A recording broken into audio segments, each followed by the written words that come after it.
that is the line item. But this It's money's within the come, board's budget, not a non-departmental budget. Well, this is the Board of Supervisors. Yeah. So these expenditures are coming out of that account. In the past couple of years, you've reduced your discretionary funds to $4,000 each, which is the $20,000 in the budget.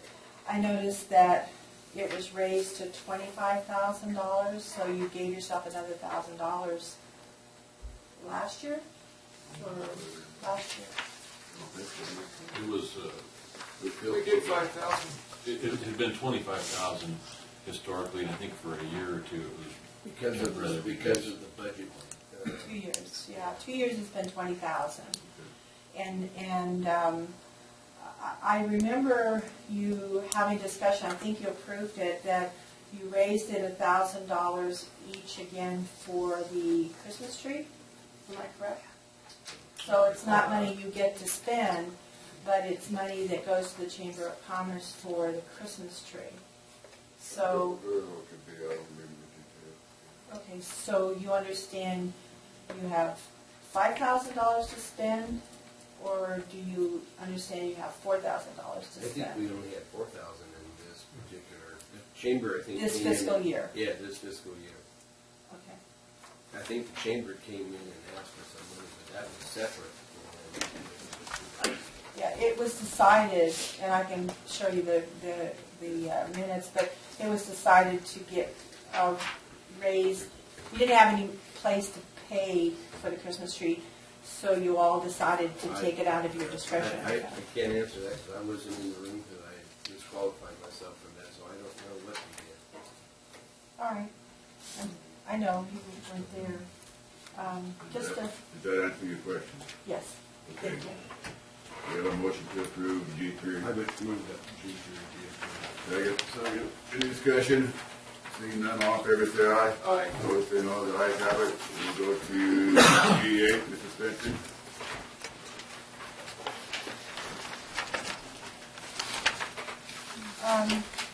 G8 in particular, the E, which is the legislative and audit, and budget, legislative audit oversight committee, the minutes of June 3rd, 2015. The meeting minutes, you'll go down, I don't know, you probably have those in your packet. The first item of concern is there's a paragraph that starts on the first page of those minutes that it says, looking to make improvements to the county's Westwood building for a substation, but use is restricted unless the county pays back the CDBG funding. Could somebody explain that? If you'd like it. Yeah. True.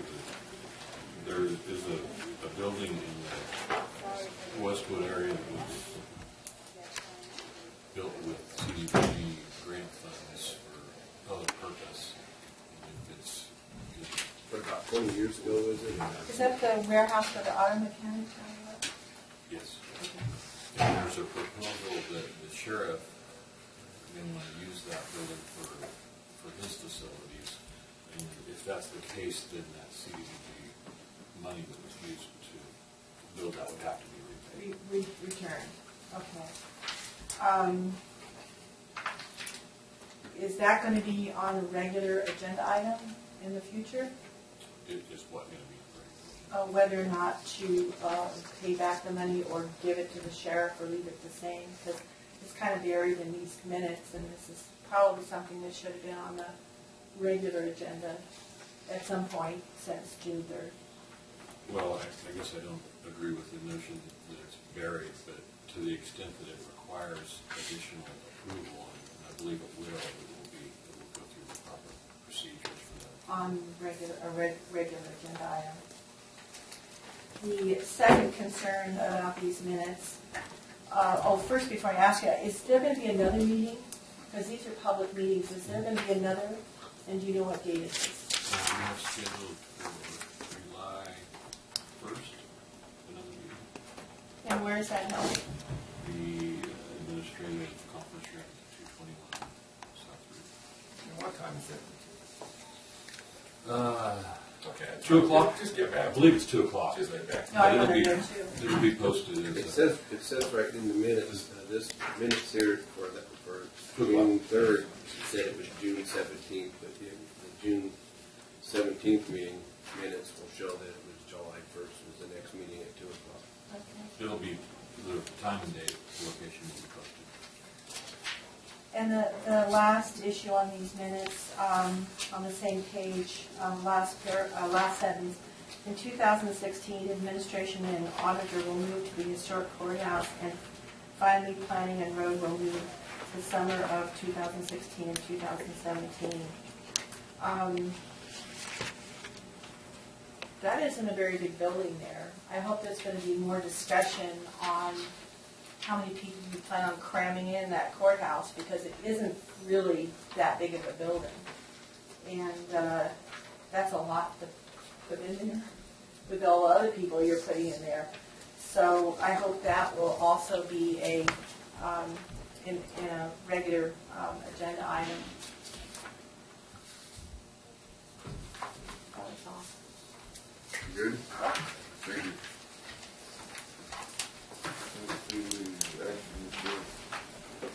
You don't be asking to receive and file for you. Need a motion on that? It's typically part of the consent agenda, so you say. Okay, so you need a motion to approve G8. So moved. Second. Any discussion? All in favor, say aye. Aye. Opposed, say no. Ayes have it.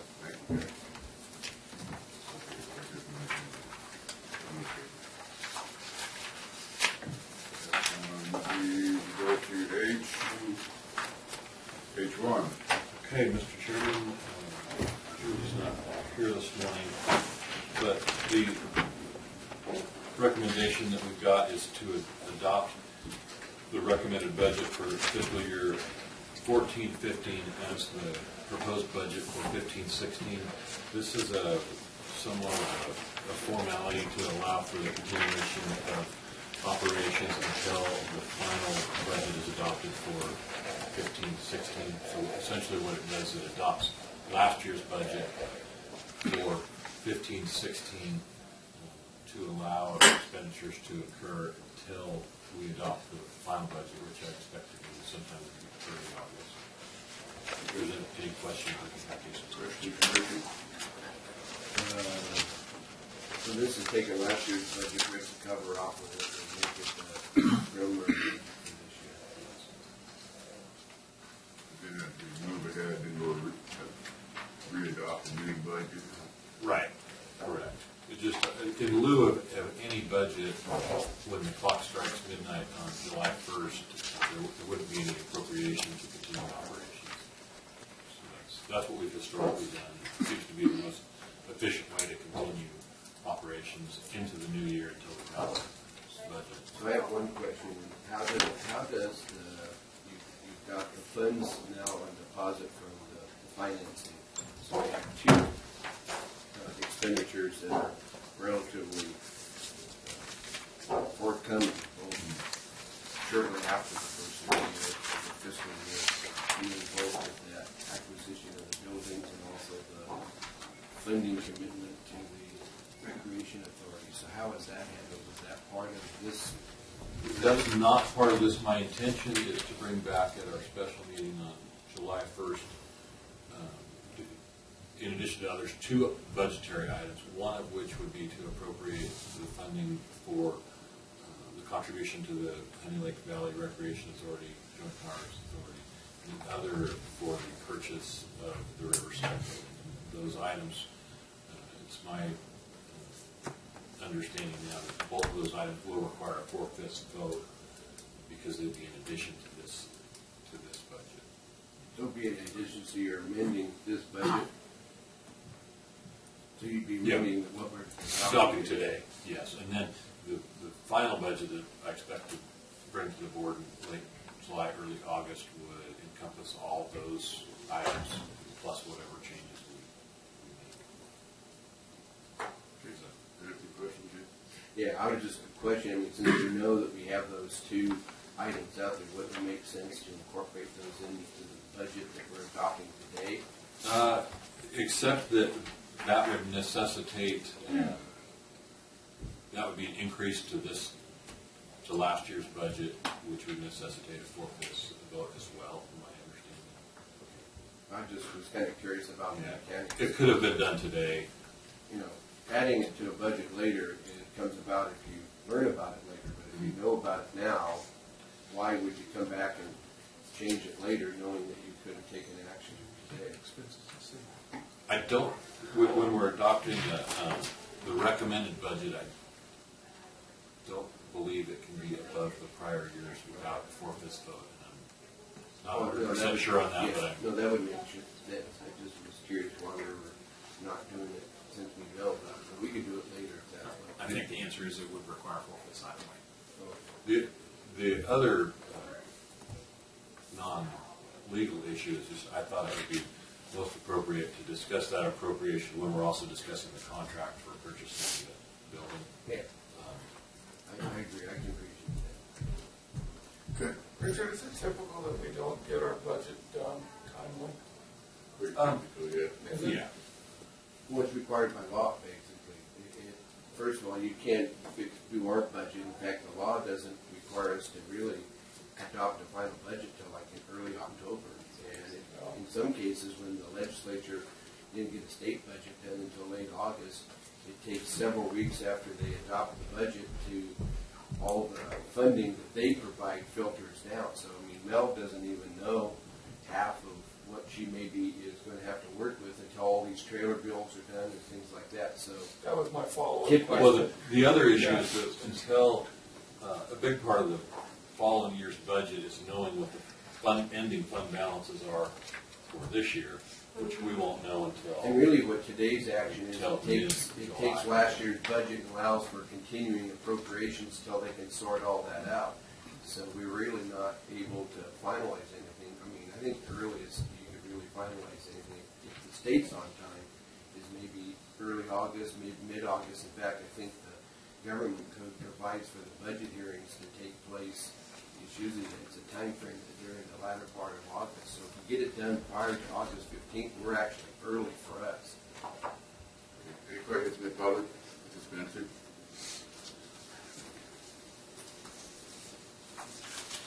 Because the county clerk didn't post the agenda item timely, this required a special meeting. It's called a special meeting today. So on the resolution on this agenda item, it needs to be corrected. The foregoing resolution was adopted at a regular meeting. That needs to be changed to special. And I was waiting for either Mr. Hammond or Mr. Supervisor to, that's funny you are, Mr. Supervisor, announced that the city was not able to get their $1 million contribution to the pool, and it doesn't look like anything funding is going to happen this year. So they're kind of bracing for a long-term project into at least next year. So I guess my question is, since the city doesn't have the $1 million, are we going to hold up, because that was the discussion before, just hold up until everybody has the money and not move our money?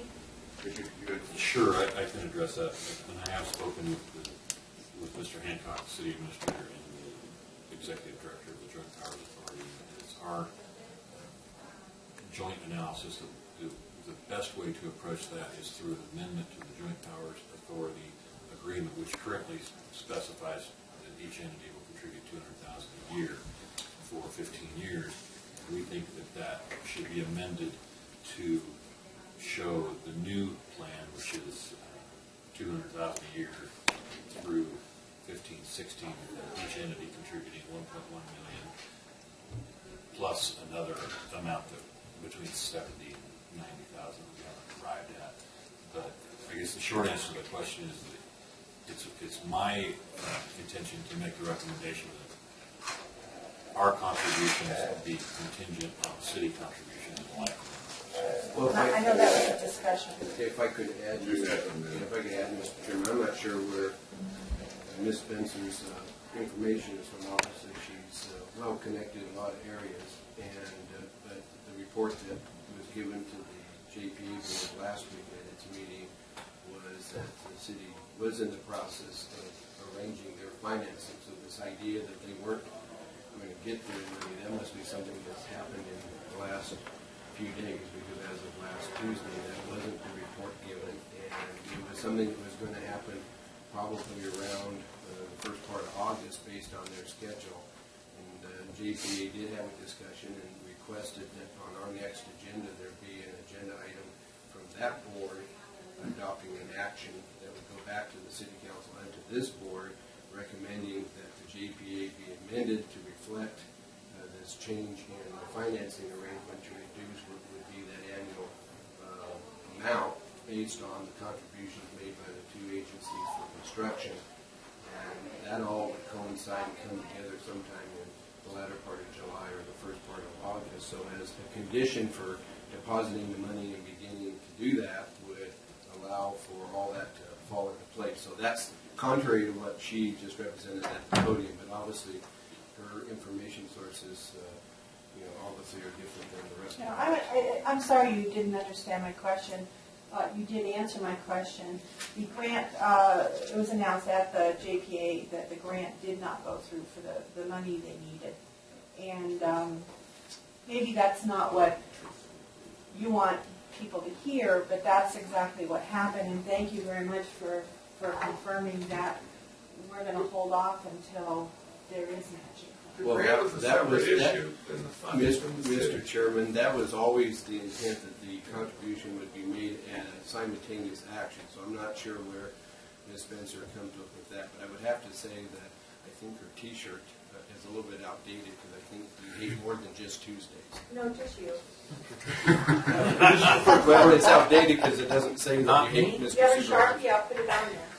For clarification, it's my understanding that the city is not looking to a grant for their $1.1 million. The grant they did not get is not the money they're going to use. Right. They're looking at There were a separate borrowing. That grant was a separate The application. grant and the money that the city was going to put in are separate issues.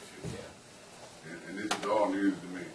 Well, maybe we should ask Mr. Hancock to come and clarify that. Okay.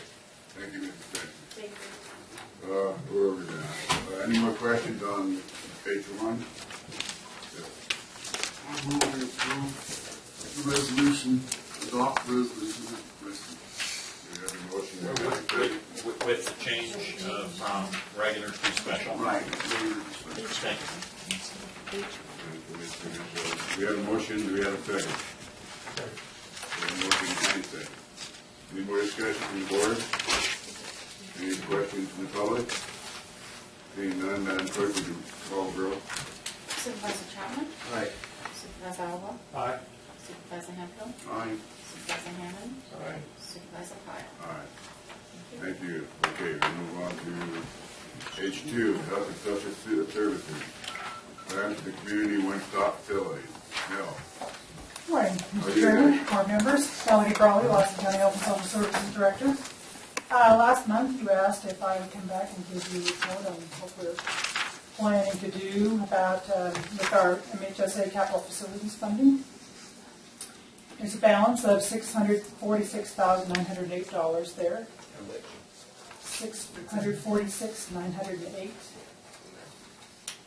And that was as of the first of the fiscal year. We usually don't post interest till the year is over, so that's probably a little more than that, but I don't know what it is. Of that amount, roughly $350,000 is budgeted in the fiscal year 15-16, in the 15-16 fiscal year to work with an architect to conduct an assessment of each of the facilities. Once we have that report, we'll be able to prioritize projects and get started on the work that needs to be done. we'll be under a lot of pressure to get these done by the end of fiscal year 16-17 so that the funds don't revert to the state. So So you're gonna spend $350,000 to just get No. the plans done? no. That's what it says. That's what it says. I was It's $350,000 to get an architect and an assessment, and then to begin the work. I want to get started on the work as soon as we have this. In fact, I talked to the architect just the other day, and she thinks they can do not only the assessment for the one-stops, but also a space study needs for HSS, because of course I have a lot of staff, and I'd like to get them all, at least the ones working with clients, on the campus over there. She thinks she can do those for somewhere between $8,000 and $12,000. That's the space study and the assessment. Any engineering after that, if it's necessary, then that's another deal. But no, the $350,000 is for the architect and to get started on the work. So we've also set aside some different HSS funds, not MHSA funds, to offset the cost of an additional senior building and grounds worker in the public works budget. We used to have a handyman who would go out to the one-stops and do repairs and take care of things if they needed to be done. And we are no longer able to do that because he didn't have a contractor's license, and contractors don't want to work for what we would pay a handyman. So it left us in a bind for a handyman, so we talked to Public Works, and they were willing to take on an additional person. We were kind of dreaming like maybe another Doug Foltz, who was just a great guy at building stuff. And that way there'd be someone in Public Works that it would build their capacity to respond to our needs for repairs and maintenance that we have to have at the one-stops and even at our own facilities. When you set aside funds, how much are you talking about in terms of funds? Oh, I don't remember what it was, 50 grand or so. It's under HSS funds. I think. Well, when you reviewed the HSS stuff at the budget committee meeting the other day, you kind of went through it. I don't recall hearing anything along the lines of this being part of that. So this is addition to that, or was it part of that? This is in addition to the MHSA, and it was included in those numbers that we discussed the other day at the budget meeting. I didn't highlight it because we're not hiring that staff. We already are paying for one of the buildings and grounds workers, pretty much, and this would just be an additional one. And being one of the largest departments, that's not out of line for us to do that. And we need Public Works to have the capacity to be able to help us out with these building projects and repair projects. Because it can get done at a rate that's not fair. It's a common approach, because I know counties and cities will put funding into, let's say, Caltrans, to have somebody inside the agency to be able to process and approve their paperwork. And those kind of intergovernmental relationships is not an uncommon thing. And we have to do an MOU with Public Works to do that. And then we're going to wait for the architect's report before we make any decisions, but we already know some of the things we're going to have to be doing at some of these sites. So at the current site in Beaver, where the Big Valley One Stop is, the restroom needs to be upgraded to meet ADA standards. We're hoping it's the right size. If it's not, we'll have to have some engineering done. I have not an engineer. I don't know what you'll do, but that's what you'll get paid to figure out. The office spaces require some improvements. We have to look at the storage needs and figure that out somehow. I mean, all of our one-stops have huge storage needs. Our family resource centers have a lot of storage needs, and the sites are kind of small and lacking in storage, except for the one in Herlong, Jet Plain. And then just do some general refresh and paint some flooring, make it look really nice, paint the outside, make sure the roof and everything's in good shape. If it moves to Aden, and frankly, the whole thing with the Aden School came up because when we went through this before, we got the $750,000 bid to expand the one-stop in Beaver. That wasn't going to happen, and in the meantime, our presence at the one-stops changed. We're not maintaining full-time staff there. The Affordable Care Act came along. We're now experiencing problems even staffing our own facilities. We don't have, HSS doesn't have the need for a larger facility. Family Resource Center in Big Valley says they do need a larger facility, and that was one of the options that was presented, was moving to the Aden School, which has plenty of room. It's a very nice site. I think the decision needs to be made soon so that we can start spending the money and we don't waste time addressing the needs of one building and then moving into another one. We would have to start over again. At Fort Sage, the one stop in Herlong, it also has some ADA issues to be addressed, the ramps and probably the restrooms, a few other things there. Some doors are kind of the wrong direction, and we have to have a door in the back fixed so they can come in and out there. Something needs to be done about the exterior lighting, and I had a report that came to me from Corinne Reed, our fiscal officer, via Janice, that has some pictures apparently when HSP had someone come out and pick up stuff after the windstorm. They knocked the light pole away from the building, and it's pulling off the gutter and the roof and a lot of things, so we've got to get that fixed. Got the pictures if anybody's interested. So we have to get that taken care of, and then it also needs some fresh paint, maybe some flooring. I think last time I was out there, the flooring in the hallway looked like it needed to be replaced. So it would be to do those kinds of things. And at Westwood, we'd like to address the ADA issues there, remove that overhead garage door that's hanging in the middle of the building, and then construct some individual office spaces and a conference room, and then do something about the lack of storage there too. And then same thing, some general repairs. I noticed they've got a leaking roof. Has been leaking for a while. It needs to really be fixed. And then we need to paint and fix it up too. So what we're hoping to do is, get the assessment in from the architect, take a look at it, prioritize the projects, and see first if we've got enough money to cover all of that, and if we don't, what are the priorities that have to be taken care of, and what's just the nice stuff to have on the side. And then hopefully kind of spend that money evenly so that all three of them come up with a fairly equal facility. I mean, Herlong's always going to be bigger, you can't fix that, but the other two sites are roughly pretty close to the same size. The one in Westwood's a little smaller than Beaver. We're really looking forward to the architect's assessment because it's going to help us make the decisions. I mean, there's a lot of input from everybody about, the things that they want. And I'd really like a professional to tell me what's got to come first. That's really helpful to me. It's likely we won't be able to do everything everyone wants, but we'll do the best we can. Priority would go to ADA compliance, safety, and appropriate workspaces. If necessary, HSS has some funds we've set aside in case they're needed to complete things that really need to get done. And again, because we don't maintain full-time staff out there anymore, once the renovations are completed, we would like to turn these facilities over to the Family Resource Center. Now, the one in Big Valley is already rented by the Family Resource Center, and we sublease from them. The other two, the Communities United for Children and Families and Westwood and Herlong, actually sublease from us. And we don't lease from the county, but there are costs associated with having the building, 87 utilities, all of that. Excuse me, and they share by agreement in the cost of that. We'd like to turn over to them, and then we will sublease back from them for the space that we need for all of our HSS staff, not just for behavioral health. But we don't have need for full-time staff there, but we probably need, maybe 5 days a month or thereabouts, depending on what activities we've got going out there.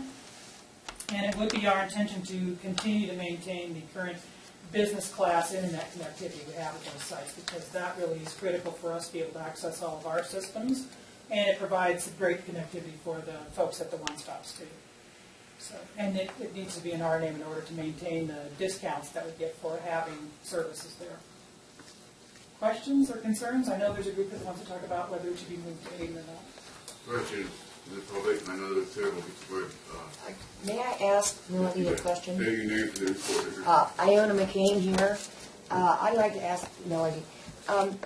You talk about the architect. Mm-hmm. All right, is this required to have an architect? Why couldn't you have an engineer?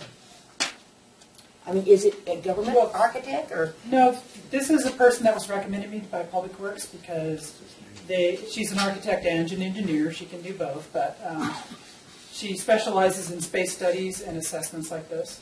Okay, and this, the reason I say that is because an architect costs so much more than an engineer, and it's a matter of an engineer generally comes in and it says structurally what is sound and that sort of thing, but they also do the ADA. They also do, maybe she's both, that's fine. I just asked that question. And where is this firm? Cottonwood or Anderson, I forget. somewhere there. Cottonwood and Anderson. Oh, okay, and the reason I say you spend money on travel, but an architect is a lot more expensive than an engineer. Well, And they the do quote both she do gave the- me sounds like a lot less than what I paid engineers here locally. So, I mean, it sounded good to me, and it was recommended by public